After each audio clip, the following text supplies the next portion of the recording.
आज का दौर आर्टिफिशियल इंटेलिजेंस का दौर है।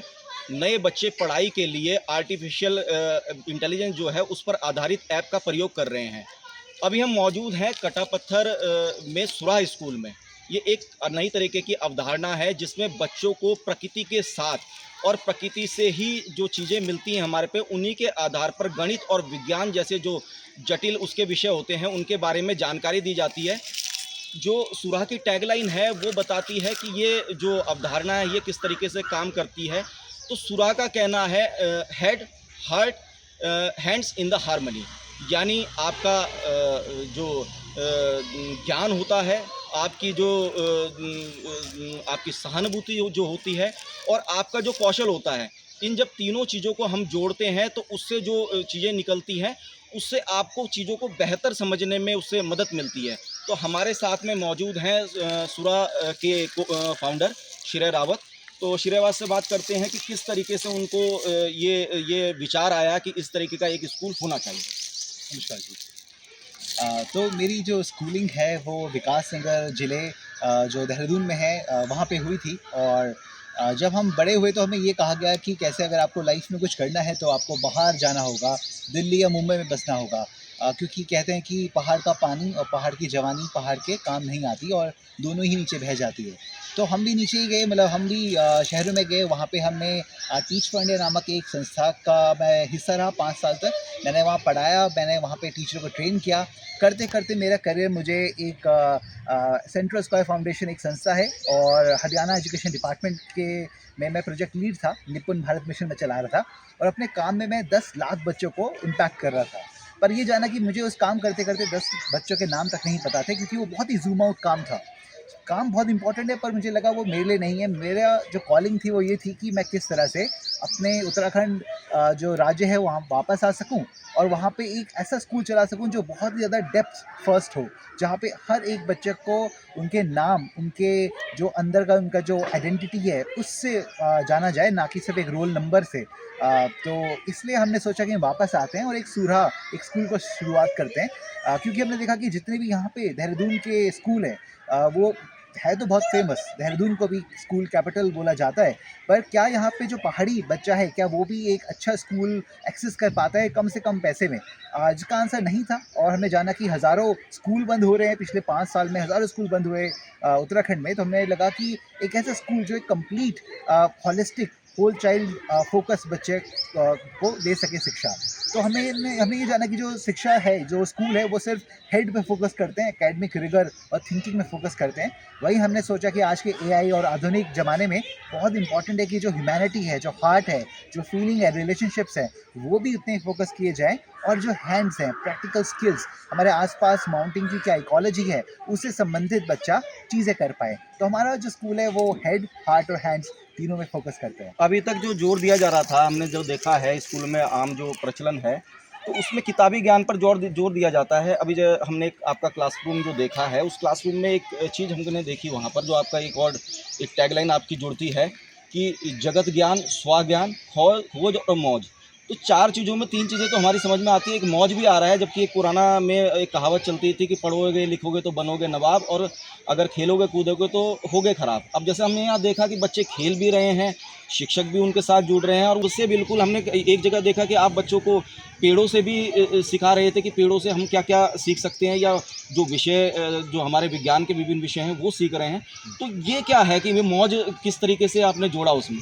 जी, जो आपने बताया जगत ज्ञान, स्व ज्ञान, खोज, मौज, ये हमारा एजुकेशन मॉडल है।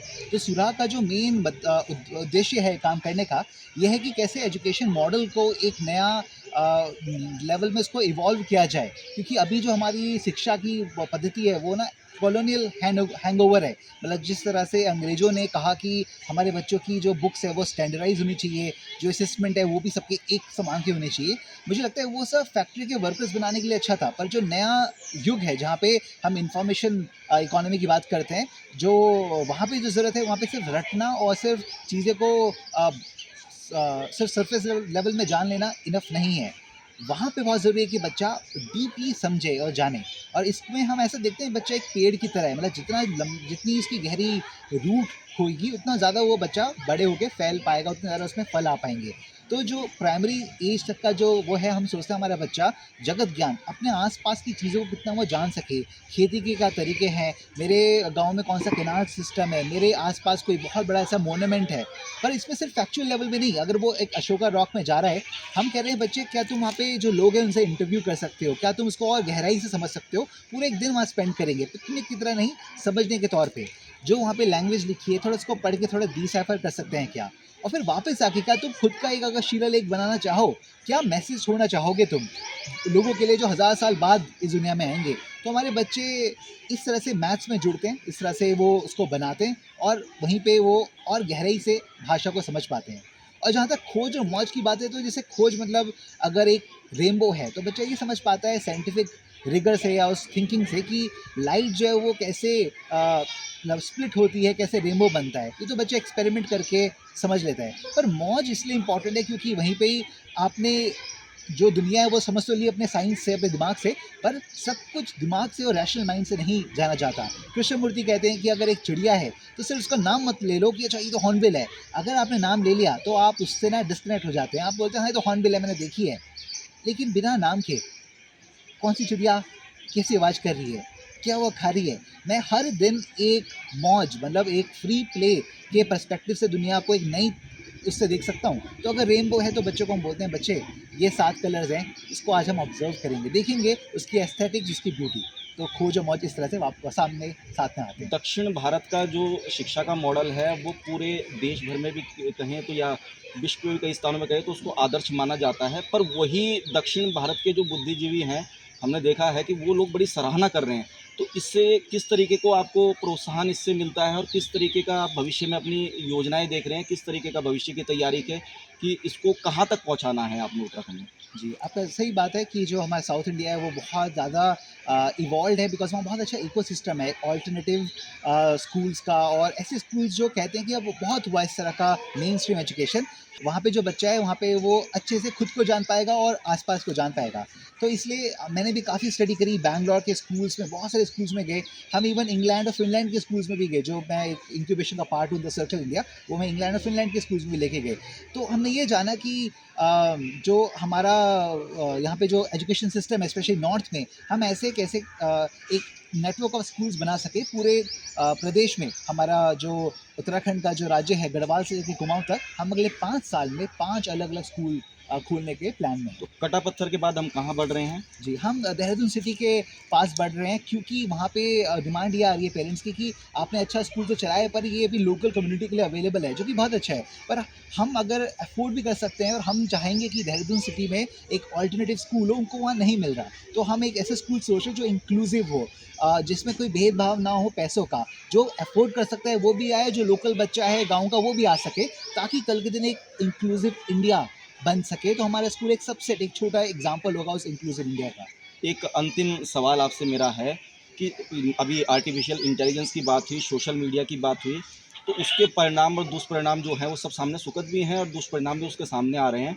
तो आपका अभिभावकों को और जो बच्चे हैं, क्योंकि आपने एक रोल मॉडल आप बने हैं इस क्षेत्र में, तो आप क्या बताना चाहेंगे उनको कि क्या ये चीज़ें सही हैं और इसका उपयोग किस हद तक ठीक है या नहीं है? जी, क्या है ना कि जितने भी सोशल मीडिया है, जितने भी हमारे वेस्टर्न कंट्रीज़ हैं, उन्होंने बना तो दिए, अब वही सबसे ज़्यादा प्रोग्रेसिव माइंडसेट ये लेके आ रही है कि 16 साल तक वो कह रहे हैं कि बच्चों को हम सोशल मीडिया में आने ही नहीं देंगे, वो एक तरह का इलीगल चीज़ है और वो पेरेंट्स को अकाउंटेबल होल्ड करेंगे। और वो इंडिया को ऐसे देखते हैं कि हम कितना यहाँ से डेटा ले लें बच्चों का।